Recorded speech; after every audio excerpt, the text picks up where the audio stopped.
Welcome back to Couple Movie Watchers, where we're going to break down the top 10 movies of the weekend. We got a good one for you today with The Wild Robot and more. So let's not waste any time and let's jump into the top 10 movies of the weekend.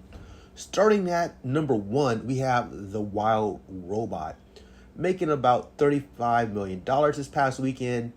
I seen it with my girl. We both definitely enjoyed it. It has a 98 and 98 Rotten Tomato score from the critics and the audience. Truly enjoyed this movie. We seen it in Prime HDR. We kind of talk about the movie a little bit in a review in our last video. So if you want to see it, go ahead and check that out. But definitely worth a watch. If you haven't seen it, check it out.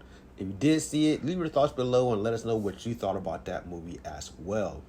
Now coming in at number 2, holding really strong, that's Beetlejuice Beetlejuice. It just seems like you need one more sequel for 3 Beetlejuice, right? Beetlejuice. So don't be surprised if this movie comes out with a third.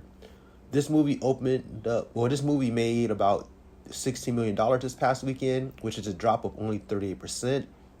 In total, in 4 weeks, it made $250 million at the domestic box office. So it's doing really, really strong at the domestic box office. This has the potential to be one of Tim Burton's highest grossing domestic box office movies of all time. It was a fun movie. You like Beetlejuice, you'll probably enjoy this movie as well. Coming in at number 3 is Transformers 1. I heard so many great things about this movie.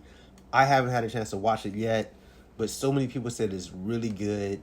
Unfortunately, it's not really holding up that well, with a drop of 62% in the second weekend, making $9.3 million. That's a rough one for Transformers 1, man.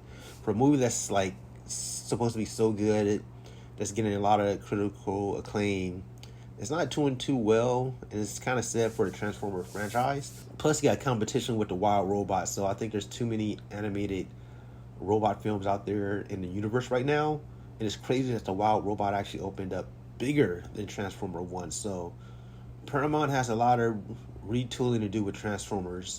Maybe they just need some time to just kind of give the franchise a little bit of a break at this point in time. But if you've seen Transformer 1, let me know your thoughts. I really want to know if you really enjoyed it, because from what I've been hearing, a lot of people thought it was a really good movie. Coming in at number 4 is actually an Indian film. Indian films have been doing fairly decent and moderate business lately here in the States. So coming in at number 4 is Devara Part 1, making $5.6 million in the first weekend, y'all. That's a lot of money compared to movies like The Killing Game, The Front Room, that really didn't open up too well.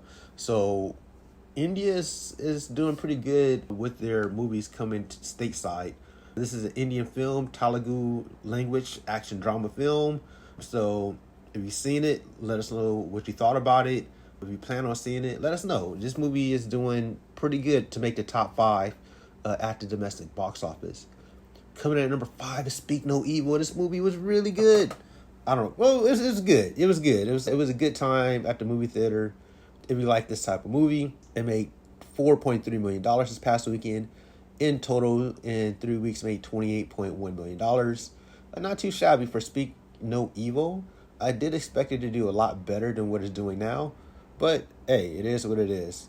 Next up is Megalopolis, coming in at number 6. It didn't even crack the top 5 movies at the box office, which was really sad for Francis Ford Coppola, who actually spent some of his own money, or the majority of his own money, to actually make this $120 million film. Man, that's crazy.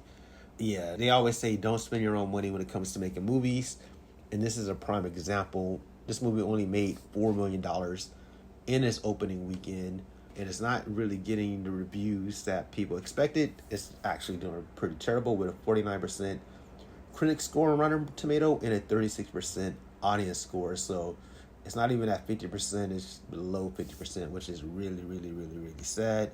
I actually talked to a buddy of mine last night who actually saw this movie, because I was telling him, we were interested in seeing it, just to see, was it entertaining, was it fun?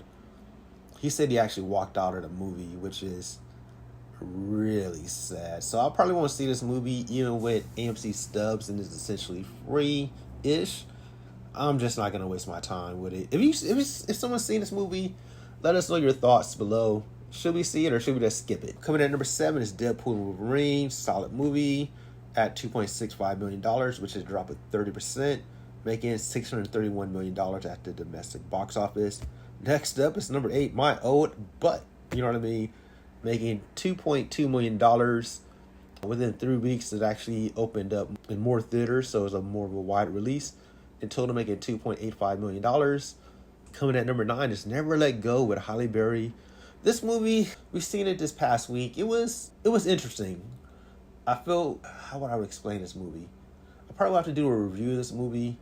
I feel like it's kind of hard to talk about without really giving spoilers. It has its moments. I think the third act is kind of lacking. But outside of the third act, I thought it was a pretty decent movie. And, you know, if you like movies like this, why not give it a shot? It made $2.2 million this past weekend, which is a drop of 50%. In total, it made about $8.2 million in 2 weeks. Coming at number 10 is The Substance, making $1.8 million this past weekend. In total, in 2 weeks, makes $6.8 million at the domestic box office. So there you have it. That is the top 10 movies of the weekend. In honorable mention for number 11 is House Moving Castle, 20th anniversary, making $1.6 million. So let us know your thoughts. What movie have you seen this weekend? What movie are you looking forward to? Are you going to see The Joker? I already got my tickets. We're still ready to see it. It seemed like it has mixed reviews, but who cares? It's The Joker. You got to see it the first weekend if you like that type of stuff. If not, then it's all good. Until next time, let us know your thoughts. Peace.